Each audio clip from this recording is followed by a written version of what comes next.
All right, so today we're diving into something I know a lot of you are super curious about. Hmm. It's finding those best exercises for weight loss, right? Like you're putting in the work at the gym or wherever you're working out. Yeah, You want to make sure it's actually paying off. right. So we're going a little deeper than, just like those calorie counting apps, Absolutely. because it turns out there's a lot more to it. For sure. We're going deep with this Healthline article. Okay. It's called The 8 Best Exercises for Weight I Loss. like it. I'm excited. Yes, So unpack this. it seems like a great place to start and kind of get the foundation. Yeah, it's a really good starting point. And, the article touches on a lot of the nuances. Okay. And I think that's what's really important here. Yeah, It's not just about, sweating buckets. right. It's about working smarter, not harder.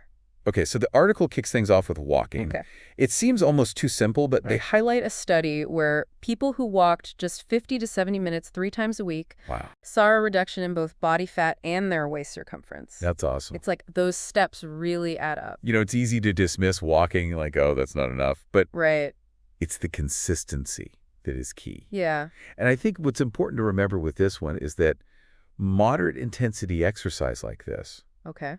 can have a really significant impact over time, especially when you're combining that with other, healthy habits. So if you're feeling ready to push a little harder, maybe it's time to break into a jog or even a full-on run. Yeah. Is there a big difference between the two, by the way? Yeah, so the article defines jogging as, kind of that slower pace, like a 4 to 6 miles per hour, Okay. while running is anything faster than that. Got it. But they both have a huge advantage, and that is they target visceral fat. Ooh, visceral fat sounds kind of scary. Yeah, Is that the same as belly fat? it is. Okay. And it's linked to some serious health problems like heart disease, type 2 diabetes. Oh, wow. So it's definitely something you want to keep in check. Yeah.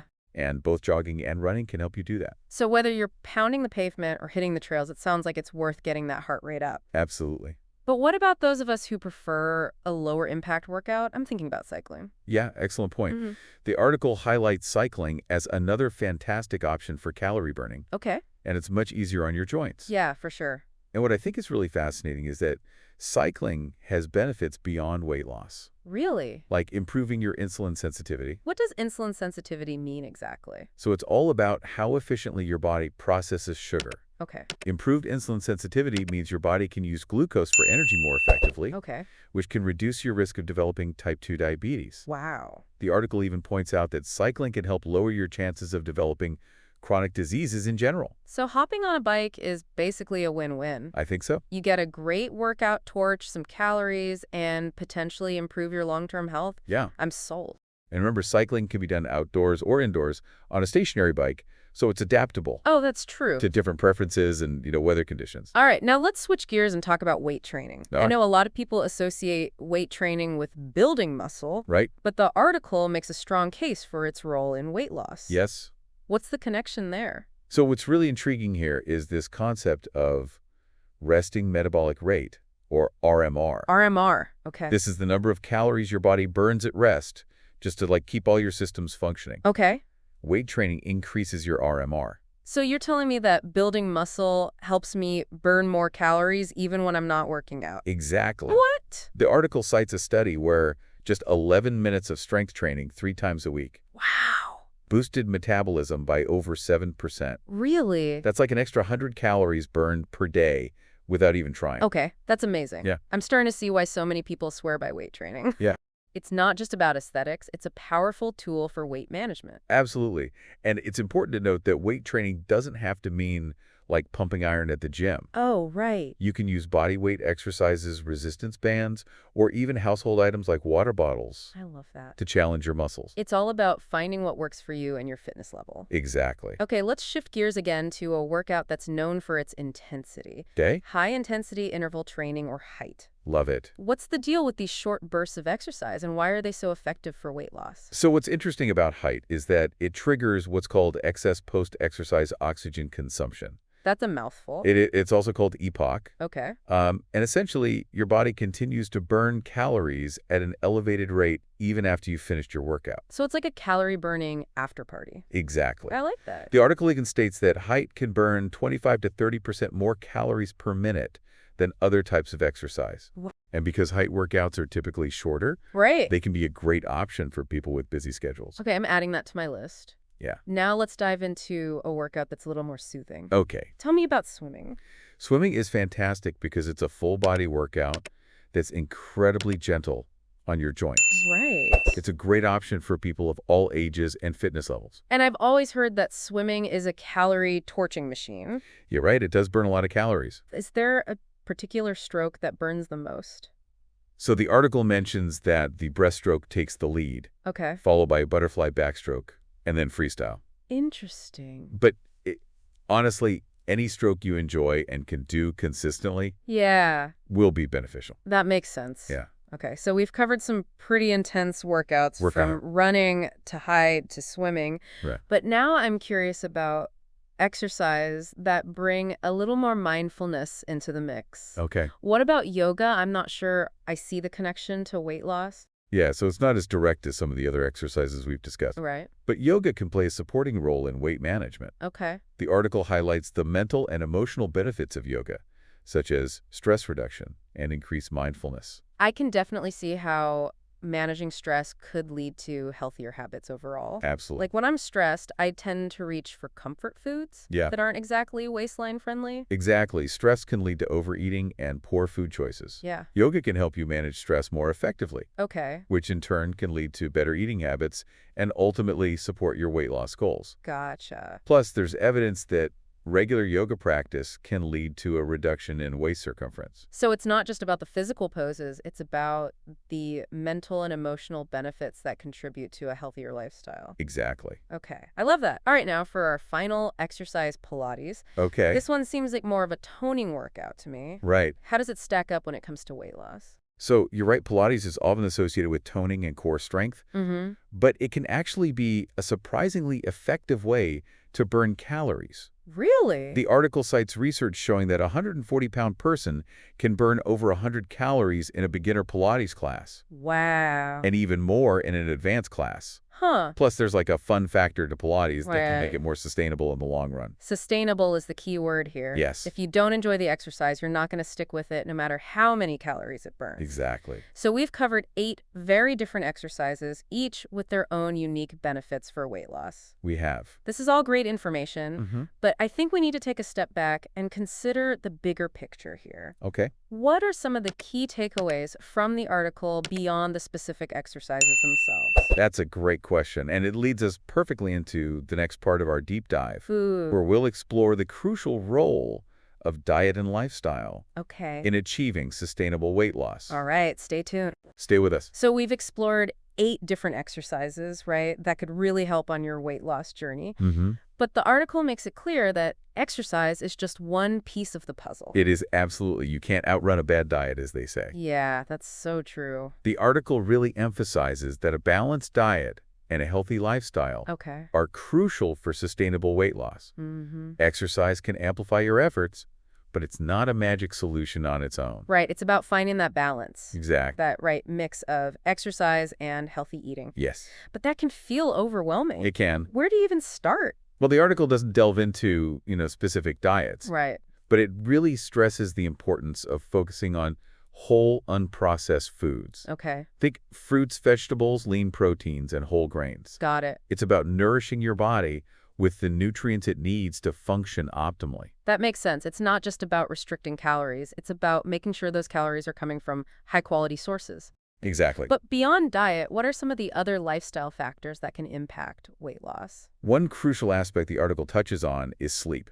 Oh, sleep. Okay. Getting enough sleep is essential for regulating hormones Okay. that controls appetite and metabolism. Interesting. So when you're sleep deprived, your body produces more ghrelin, Ghrelin. the hormone that makes you feel hungry, Mm-hmm. and less leptin, the hormone that signals fullness. So a lack of sleep can actually make you feel hungrier Exactly. and less satisfied after eating. Yes. And poor sleep can also affect your metabolism, making it harder to burn calories efficiently. Oh, wow. It's a double whammy. It is. I definitely notice that I crave sugary snacks when I'm tired. Yeah. It's like my body's looking for a quick energy boost. Exactly. And the article recommends aiming for 7 to 9 hours Okay. of quality sleep per night. All right. I'm adding prioritize sleep to my to-do list. Good one. But beyond diet and sleep, what other lifestyle changes can support weight loss? Managing stress is another crucial factor. Stress. Okay. When you're stressed, your body releases cortisol, Mm-hmm. a hormone that can promote fat storage, especially in the abdominal area. So finding healthy ways to manage stress, like practicing yoga or spending time in nature, Yes. can actually help with weight loss. Precisely, the article highlights the importance of incorporating stress-reducing activities into your routine, Okay. whether it's meditation, spending time with loved ones, or pursuing hobbies you enjoy. It's all about that holistic approach, right? Exactly. Taking care of your mental and emotional well-being Yes, as much as your physical health. I love that. Okay, so we've talked about diet, sleep, and stress management. We have.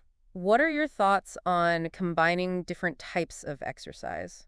That's a great question. Yeah. The article emphasizes the importance of finding a balance between cardio strength training and flexibility exercises. Okay. It's not about choosing one over the other. Right. It's about incorporating all three into your routine for optimal results. So it's like building a well-rounded fitness portfolio, I like that. diversifying your workouts for maximum impact. But Yeah. how do you know which exercises to prioritize?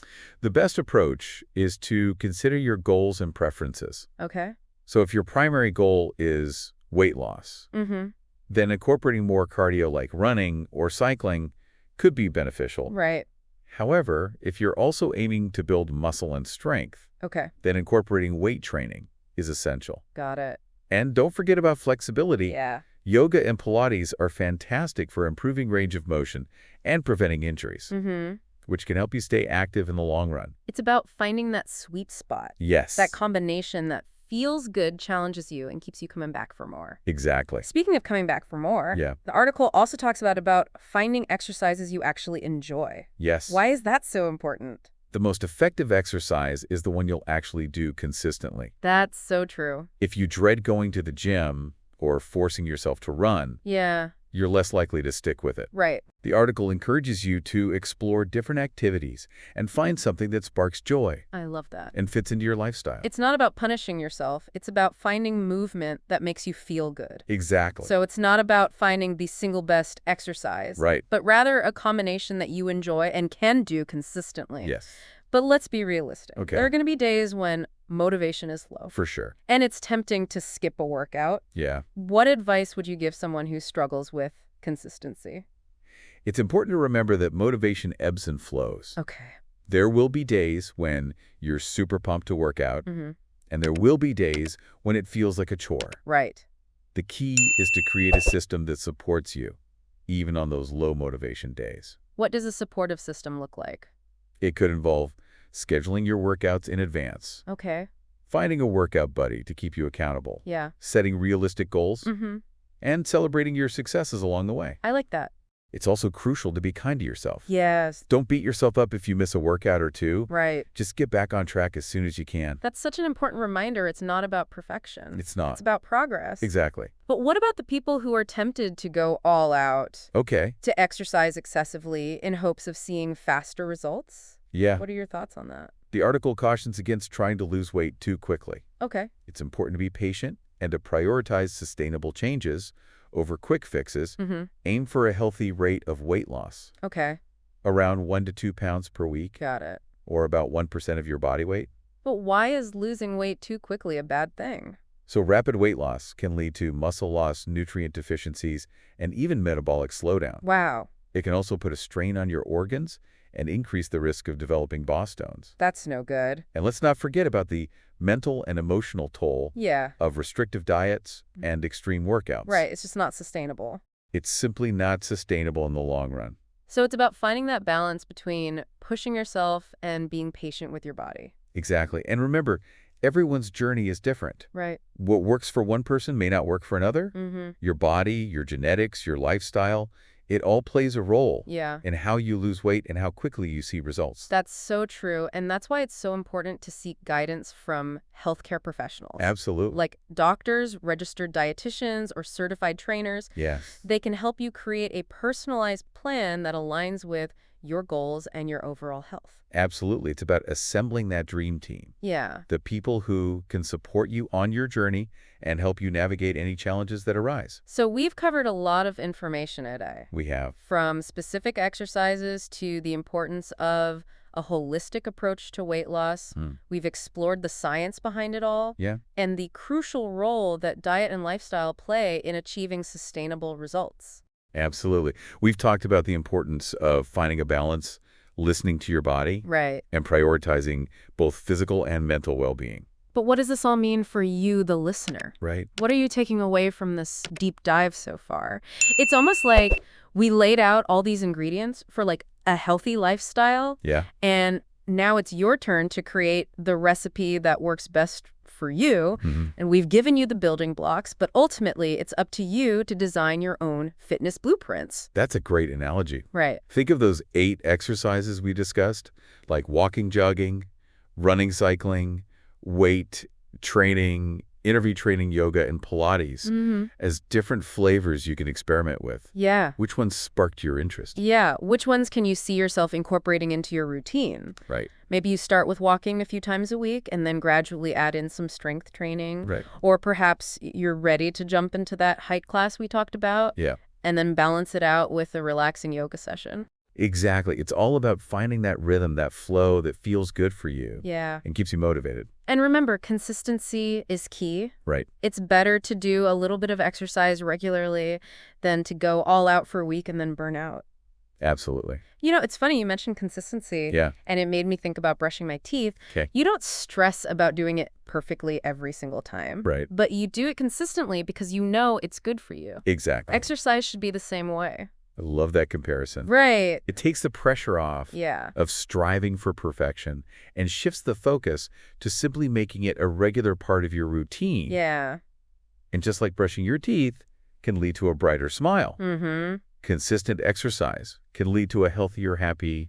Yeah. So That's an investment in your overall well-being. it's so easy to get caught up in the idea of like reaching a specific goal weight Yeah. or fitting into a certain size. Yeah. But when you shift your perspective and see it as an ongoing journey of self-care, I love that. it becomes so much more empowering. Absolutely. There's no finish line. Yeah. It's a process of continuous growth and discovery. Mm-hmm. You're constantly learning, adapting, and finding what works best for you at each stage of your life. So embrace the challenge, celebrate those small victories along the way, Yes, and don't be afraid to ask for help when you need it. absolutely. Remember, you don't have to do this alone. And most importantly, have fun. Yes. Find joy in movement, connect with your body, Mm-hmm. and explore all the amazing ways you can get stronger, healthier, and more confident.